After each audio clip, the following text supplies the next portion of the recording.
Si je te dis Jack Daniels et que je te montre l'Afrique, avoue que je suis un peu perdue. Et pourtant, c'est un fait. Jack Daniel n'est pas le véritable inventeur du whisky qui porte son nom. En fait, le véritable inventeur, c'est Nathan, appelé Nearest Green, un ancien esclave devenu libre après l'American Civil War. Et là, tu te demandes, pourquoi l'Afrique?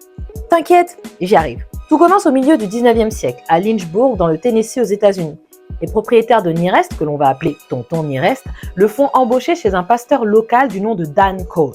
Tonton Nearest avait la réputation d'être un très bon distillateur expérimenté qui utilisait un processus de filtration au charbon de bois originaire d'Afrique de l'Ouest. Il fabriquait donc du whisky pour le pasteur. Et on ne juge pas. À la fin des années 1850, un jeune homme du nom de Jack Daniel, oui, est recueilli par le pasteur Dan Cole. Et c'est dans la ferme de Monsieur Cole que Jack Daniel apprendra la fabrication du whisky auprès de Tonton Nearest. C'est donc Tonton Nearest qui lui a transmis sa recette du whisky. Il faut savoir que le whisky de Tonton Nearest était réputé car il avait un goût différent à cause de ce fameux processus de filtration originaire d'Afrique de l'Ouest et déporté aux États-Unis par la traite des Noirs. Au milieu des années 1860, le jeune Jack Daniel rachète la distillerie et nomme Tonton Nearest distillateur en chef. Par la suite, les enfants de ce dernier deviendront à leur tour salariés pour Jack Daniel. D'ailleurs, sur cette photo iconique, on y voit l'un des fils de Tonton aux côtés de Jack Daniel, reconnaissable par son chapeau blanc.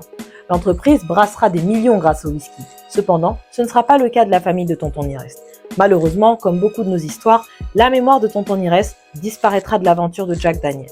Jusqu'en 2016, lors de la publication de cet article du New York Times et la reconnaissance de son existence sur le site de Jack Daniels. Ceci est dû au travail de reconnaissance de l'auteur et entrepreneur Fawn Weave qui a créé Uncle Nearest Premium Whisky, une marque de spiritueux dans le but d'honorer la mémoire de Tonton Nearest. Ironie du sort, Uncle Nearest est la nouvelle marque de whisky américaine la plus récompensée de toute l'histoire des États-Unis.